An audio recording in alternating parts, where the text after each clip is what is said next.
maybe I spent a lifetime sort of, when people ask about writing and the creative act, of trying to make it really, demystifying it, making it really ordinary and saying, well, it really isn't all that mysterious. I sit down every day and I say, what if this is so, that equals so, and it's like a sort of an equation and blah, blah, blah. But I saw a Fellini documentary the other night in New York. And Fellini says, I'm a magician. And, well, he would say that. But I do think that maybe the writers of fiction maybe should be insisting more on the fact, in an unembarrassed way, that we are magicians, and it is what we do, and we do make up things that never happened before, and we don't always know, not to underplay our incredible intelligence, but we don't often know where things have really come from. And you can look back, if you dare to, on something you've written 2 or 3 years before, and it's really like you were mad or drunk, or it was somebody else. So, and it is almost as if I do believe that we slowly build a sort of a staircase or a ladder for ourselves, where by repeatedly going back and questioning ourselves and inventing and reinventing and scrapping, we get ourselves into a higher place, sort of a dizzy, scary place sometimes, that we could never have got into just if we just sat down and wrote something. And that's what we do. And it's a really, really privileged and exciting and sort of terrifying thing to do. But it isn't, well, for me anyway, to write about my life. Oh. The facile journalist in me, which predominates quite often, for some reason just saw a show with Peter Carey and Ian McEwan in Las Vegas rivaling David Copperfield. But I want to stress that this book is a fantastically uplifting book, despite its gruesome and accurate descriptions of a lowercase heart of darkness in Australia. But in an interview last week that Peter gave in the Sunday Herald in the UK, the journalist wrote of Peter that the novel, quote, represents an opportunity to revisit a period in his life when he was sublimely, and this is an interesting word, incontinently happy. And Peter, you've said you are unreasonably happy writing the novel. Now I'm really interested in... You can laugh incontinently, I think. But... your happy state of grace. I'm interested in you talking about that and how it sort of perhaps it had even leached into his illegal cell. You mean the personal state that you're in when you're writing the book, and and how that might affect the book itself? Exactly. Well, I don't know. You know, one could say that, having been through a reasonably dark time in my life, I'm now living in the sunlight again, and that's really very pleasant. And if that's affected the book, well, that's great, and it may well be. Of course, I would like to think that one could and can... See, I used to think that you could only write when you were happy and calm, and everything was settled around you. Well, I know that's not true. I mean, I produced, I think, almost 3 novels at a time when my life was in all sorts of turmoil. Maybe these were less happy books than this book. I can't tell. But every book I write, of course, I want to think that this is a completely different thing from anything I've ever done before. And I think this about this book, and I think it about the next book I'm writing. So I'm a bad person to answer the question, I think. Well, you're the only one here, so that's fine. I'm safe. I know I sort of sprang this on you just 20 minutes ago, but I couldn't help but think that it would be a wonderful opportunity while you're here and the limited time you have to speak to the public, that you could actually read a little portion from your new novel. I think that would be a great treat. So, okay. And Peter has agreed, so thank you.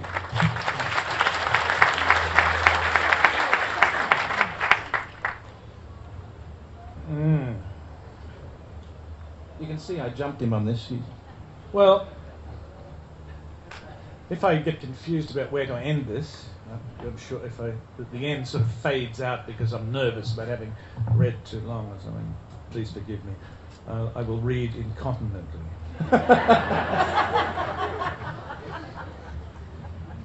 So this is from the very beginning of the book, so theoretically there's nothing to explain. Chapter 1.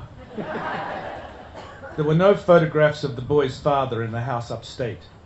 The father had been persona non grata since Christmas 1964, 6 months before the boy was born. There were plenty of pictures of his mum. There she was with short blonde hair, her eyes so white against her tan. And that was her also with black hair, not even a sister to the blonde girl, although maybe they shared a kind of bright attention. She was an actress, like her grandma, it was said. She could change herself into anyone. The boy had no reason to disbelieve this, not having seen his mother since the age of 2. She was the prodigal daughter, the damaged saint, like the icon that Grandpa had brought back from Athens, shining silver, musky incense, although no one had ever told the boy how his mother smelled. Then, when the boy was almost 8, a woman stepped out of the elevator into the apartment on East 62nd Street, and he recognized her straight away. No one had told him to expect it. And that was pretty typical of growing up with Grandma Selkirk. You were some kind of lovely insect, expected to know things through your feelers, by the kaleidoscope patterns in the other's eyes. No one would dream of saying to you, "Here is your mother, return to you." Instead, his grandma told him, put on his sweater. She collected her purse, found her keys, and then all 3 of them walked down to Bloomingdale's, as if it were a deli. This was normal life.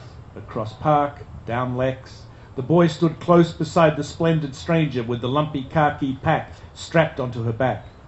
That was her blood. He could hear it now, pounding in his ears. He had imagined her a wound-up spring, light, bright, blonde, like Grandma in full whir.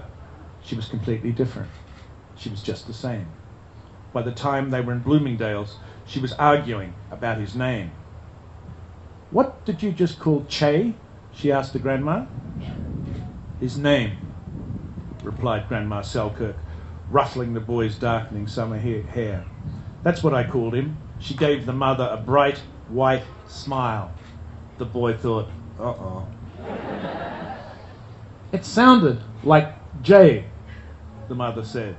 The grandma turned sharply to the shop girl who was busy staring at the hippie mother.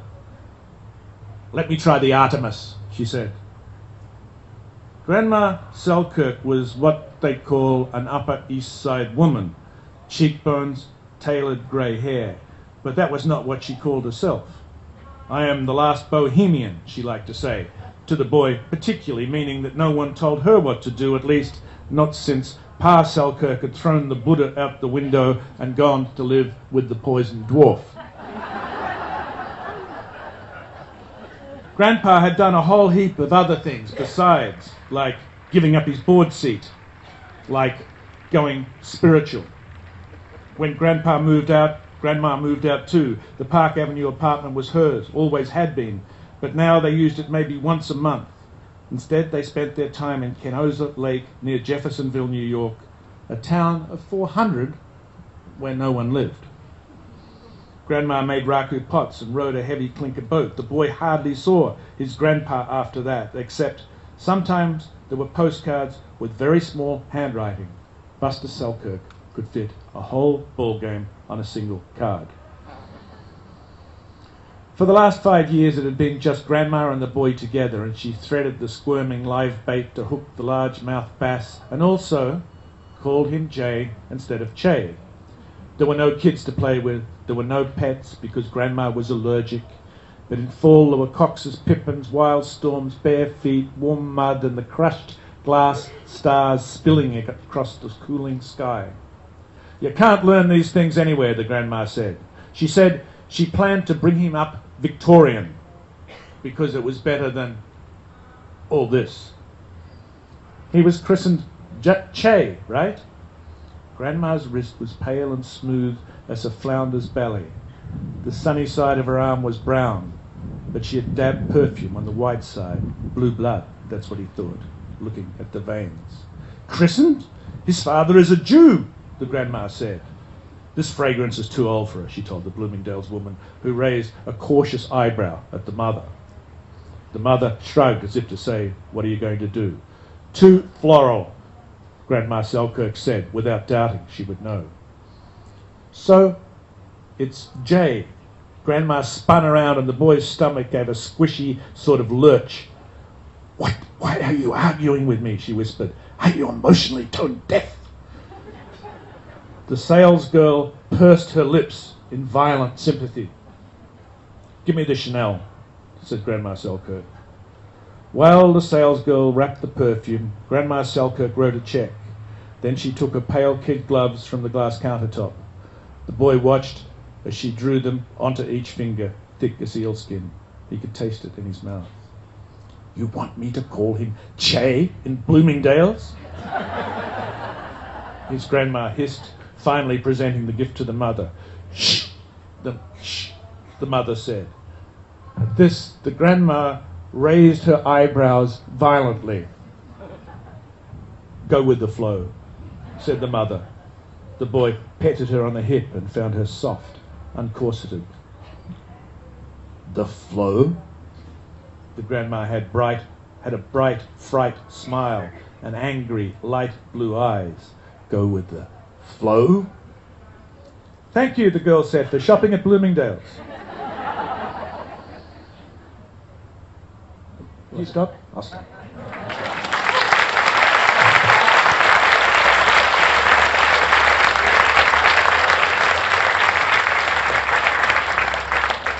Peter, fans of your work know that you've always delivered a novel almost 3 years to the day after each novel. This book has come in 2, and I'm just worried and troubled about what's happened to the Carey internal clock. Very good question. Nothing too much. The internal clock's always a little confused anyway, to tell you the truth. But many other times, actually the book before I wrote in 2 years too. If you look at what I've spent my time doing, the books usually get written in about 2 years. And there's always some other project that I take on because I'm just sick of writing books, and I'll do some little thing, like I wrote a book about Sydney, 30 Days in Sydney, which was a 6-month, 9-month sort of thing. So, or I went to Japan with my youngest son, and that was another thing. Or I get tangled up in some film project with Wim Wenders and that sort of thing. And so just recently I've not been having extra projects. So it's really about the same sort of thing. And what's happened with a few of these books, I finished the book before and I have an idea, and I know I should wait, but on the other hand, I'm anxious to try out the idea to see if I can make it work. I mean, when I had, for instance, a good example for that is the Kelly Gang, where it's one thing to have the idea that you're going to write in this particular way, but actually doing it is is going to be difficult. So I lurched into that straight away because I was anxious to see if it could be made to work. And in fact, it took me a long time to really prove to myself it could be made to work, but at first I thought it could be. And with this too. So 2 years is about what it is. I mean, I think Illywacker really took 3 years. And with Oscar and Lucinda, well, it was probably a 2-year book, but working with Wim Wenders, took up a lot of the other time. So. Well, you mentioned something interesting in the foyer of the hotel about Illywacker, that you had some thoughts about that in relation to this book. Well, there's as I sort of said, I really try to make each book, as completely different, if only to save myself from being bored with myself. And when I wrote Illywacker, it was an attempt to really write about this country in a way that made it magical and new, and it was at once growing absolutely out of our soil, but it wasn't what we thought it was, and it was more beautiful and more magical and all of those. And I remember at that time talking to people about it, and I said it's a little like, if you stand out there and you look at the world between your legs, everything is exactly the same, except the colours seem more intense, and because of the new sort of relationships with things being upside down, you see it in a more vivid and sort of magical way. And I did think when I'd finished this book, not immediately, and it was by no means a sort of an intention at the beginning, but what happens here when you have these two American characters arriving here, not knowing what they're looking at and not understanding where they are, then some of the same things are going to happen, and you're going to have to think about how we sound to them, for instance. And the way we've mostly been, well, people of my age at least, were mostly brought up to think we sounded awful. And that there was something deeply and dreadfully wrong with the way we spoke. And it took me a number of years to get over that. Geelong Grammar not helping along the way, I might say. But the way we sound to these American characters is not like that at all. It's sort of, it's musical and rather lovely. So, anyway, so things change, but things remain the same, I suppose. I think we'll end where we began, and this may be laziness on my part, but it suits my purposes at this moment. But to read the opening paragraph of the New York Review, and now to read the final paragraph, which is beautiful and worth reading to you. One of the wonders of Carey's work is that his great urgent narratives, so turbulent, so dark, so grand, are at the same time animated by such conscious and playful craft, as well as by a profound comic awareness. The lightness of Carey's touch, the poetic attraction to tender detail, give to the magnificent weight of his tales an unexpected sense of life, of wild, galloping physical movement and growth. Carey celebrates an underlying and undeniable sweetness, a sweetness that exists so improbably in the worlds of confusion, betrayal, and violence he creates. He writes with a tumultuous joy and a tumultuous dread. His illegal self, like his other work, is an adventure story for the modern, tormented soul, which in effect is a story for us all. So, Peter Carey, thank you very much.